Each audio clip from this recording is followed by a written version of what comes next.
Well, Russia invaded Ukraine because Putin is an imperialist.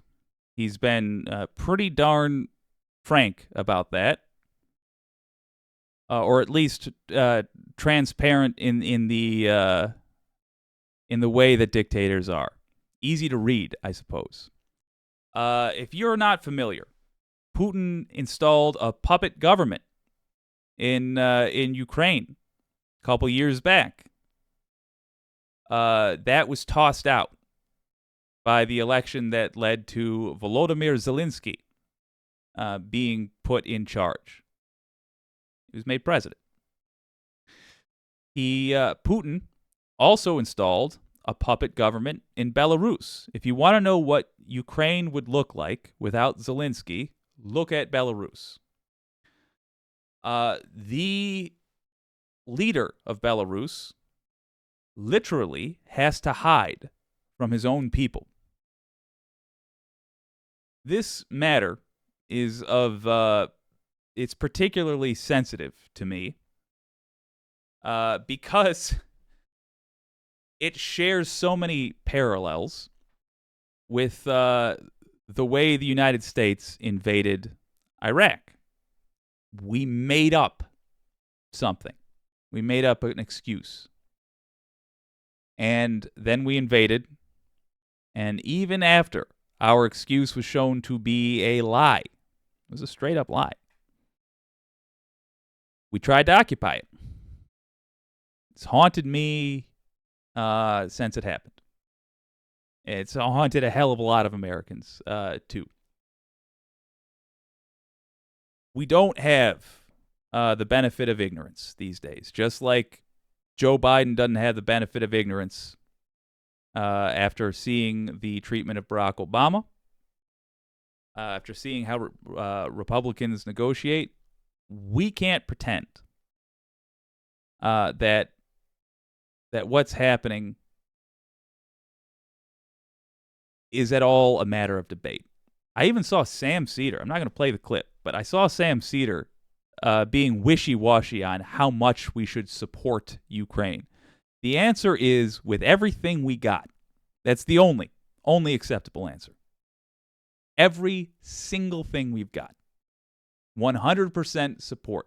It is not acceptable after World War II to change your country's borders by force.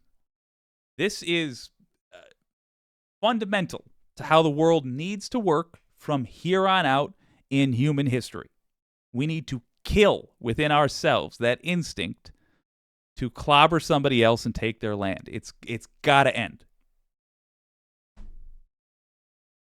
Fortunately, it would appear there are Russians that agree with that sentiment. Here's Bo to tell us about it. Well, howdy there, Internet people. It's Bo again.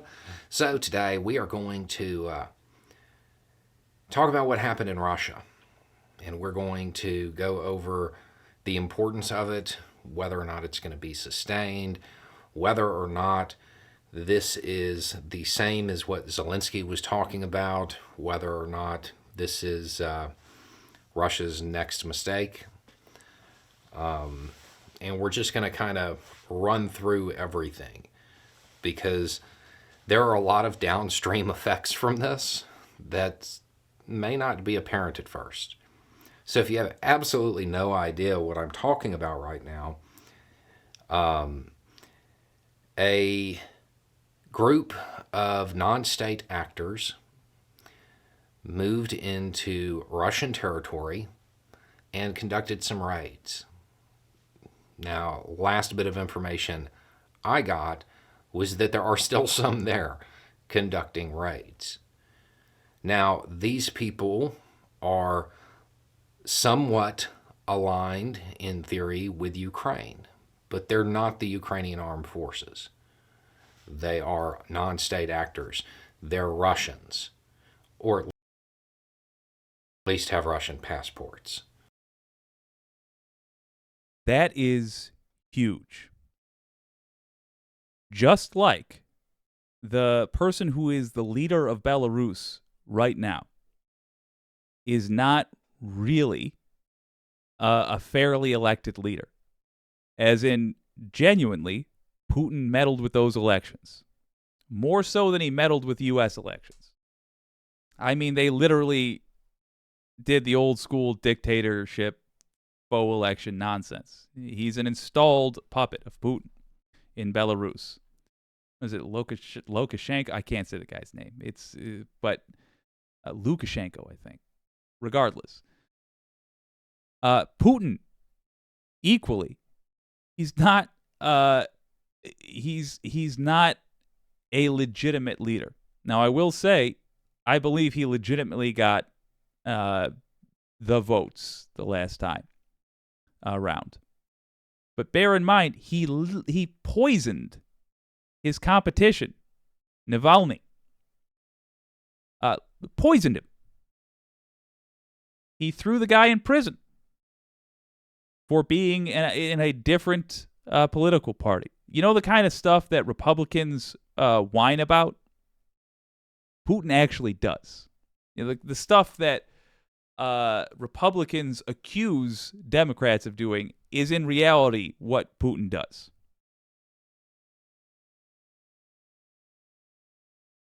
Now, just to give you context here, because Bo doesn't talk about it, now there's a bunch of Russians, and by the way, if you live in the United States, if you live in any, frankly, country in the world that relies upon democracy, you should take notes, because this is how bad things can get. Now, there's a bunch of Russians who didn't get a real choice in the elections. They have had for years any political opposition to Putin or his puppets, because the way it works with Russia is that it's either Putin or his yes man that trade off the leadership. And by the way, it's really Putin calling the shots the whole time. All of Putin's opposition has been literally attacked or killed. Just straight up killed. And now, conscripts are being pulled off the street, sent to go die in Ukraine. Even if you don't have a sense of justice, even if you're not a righteous person, I'm sure you don't want to die so Putin can plant a different patterned flag on a chunk of land. So it would appear that there are people fighting the regime in Russia. And if you want to know why the United States and Russia have been unable to get along for the last 20 years, the answer is Vladimir Putin. May he be gone soon and rot in hell soon after.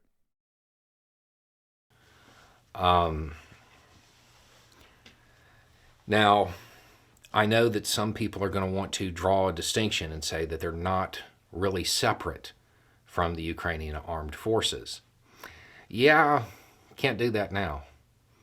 I would point you back to the initial invasion before this one, when Russia first started taking Ukrainian land, and all of those people that were not really Russian military, the contractors, the special operations, those folks. You know the rules, and so do I. You can't change them now. These are non-state actors. They have claimed responsibility for them. There's two separate groups. Now, is this going to be sustained, or is it just a diversion? Just something to get them looking somewhere else. Either way, and kind of trick them a little bit.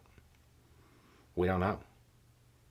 We don't know if this is a full commitment, if they are just never going to give it up, or this is something that is relatively short-lived. Heroes, by the way. They could be gone tomorrow, or they could never desert it.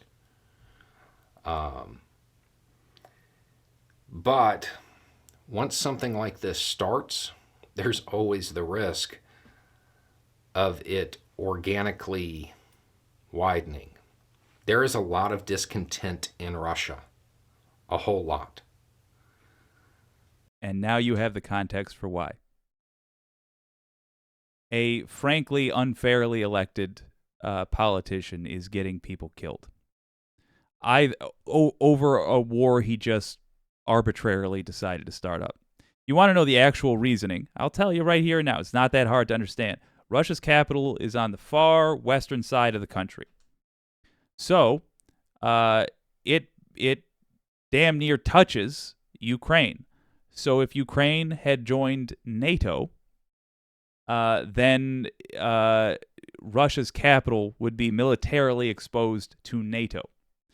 And if you believe that we still exist in a time where countries take each other over, then that would be a problem for Russia if they wanted to go to war with us. What Russia was hoping to do was secure, Putin was hoping to do was secure both the land, which had its own resources, and trade routes, more importantly, as well as a layer of security between the capital and NATO forces. But frankly, Putin has come out and said it. We've seen Russian propaganda that actually leaked before. This is when the invasion first happened. They thought it was going to take a week. They set in RT, Russia Today, accidentally set an article to auto-publish, and it did, saying that now Putin has successfully united Russia, Little Russia, and White Russia, a.k.a. what they call Russia, Ukraine, a derogatory nickname, and White Russia, Belarus, which is its actual name. In other words, he was trying to build an empire again, a new Soviet Union. That was the legacy he wanted to leave. I'm rooting for the cancer in Putin's cancer diagnosis. Once actions start being taken, they might be taken in other places, maybe even deeper inside Russia. Especially if, let's say, all of the Russian border services were looking in one specific direction at one time. I mean, that might be the ideal time for other teams to slip across the border unnoticed, just saying. One person dealt with. So, we don't know whether it's a full commitment. We don't know whether if it's just a diversion. But there will probably be more of some kind. Is this the same as what Zelensky was talking about? Does it carry the same risks? No, these are Russians. These are non-state actors. Moscow can whine and complain all they want, but these are non-state actors. Ukraine has denied involvement. The people involved have claimed it for themselves. They are Russian. This is an internal matter for Russia to sort out. So it doesn't carry the same risks, in theory. I mean, Putin has kind of lost his edge, so he may make bad decisions. He has before. But it shouldn't. Now, is this going to be militarily effective? Depends on how much discontent there really is. We know there's some. Relevance to the United States. Russia right now is holding out, hoping that a Republican wins in 2024. And therefore, because Putin's bought the Republicans, therefore, in 2024, if a Republican wins, the military aid to Ukraine, and therefore their fighting power, and therefore their ability to resist an invasion, will dissipate significantly. Will downgrade significantly, I guess I should say. So, what's the relevance here? There is a chance we could wrap up this murder, this ongoing murder, this mass murder, earlier. If these GD heroes start a proper campaign within the borders of Russia. Again, these are Russians fighting Russians. I'm rooting for the good guys who don't invade other countries. But whether it crosses that threshold to create organic action elsewhere, we're going to have to wait and see. There's no way of knowing that beforehand. But the movements that occurred on the Russian side in response to this shows that they're much weaker than I think most anticipated. Even people who have been very critical of Russia's performance expected them to at least have some real presence along their borders in the middle of a war. I mean, that would seem like kind of, Warfare 101. Real quick. Indeed. I hear people on the left and the right who have fallen for Russian propaganda and try to pretend like Ukraine in some way invited this invasion or in some way deserves this invasion because the character of the Ukrainians is such that all the nonsense you hear for warmongering. If you want evidence, genuine evidence that you can look at or that you can present to others, how about this? Russia didn't, whatever the reason. Maybe they couldn't. Maybe they simply understood the character of the Ukrainian people. Russia didn't secure its borders very strongly, even though they were at a war with Ukraine to the west of Russia, with their capital on the far west side of the country. They didn't secure their borders very strongly. And Ukraine didn't invade Russia. Russia got attacked by Russians. That tells you about the character of the Ukrainian people. Say it with me now. Slava Ukraini. But it doesn't appear that they really did. Not anything that wasn't quickly overcome or bypassed. So, at bare minimum, I think that Russia's probably going to increase security along their borders, which means, well, every troop that's on the border isn't in Ukraine. So, while this may just seem like a PR thing, and in many ways it is, it's going to have a tangible effect. Love it. Love it. Oh, my word. So yeah, it's not as popular to talk about countries I don't live in, and that a good chunk of my audience doesn't even neighbor. But in the digital age, we are all neighbors, and we will have to finish the fight that got started when the first word was printed down, was written. It's the men and women and everything in between of reason versus people with savage souls. I couldn't honestly tell you what makes someone like Vladimir Putin tick. I couldn't tell you what makes Marjorie Taylor Greene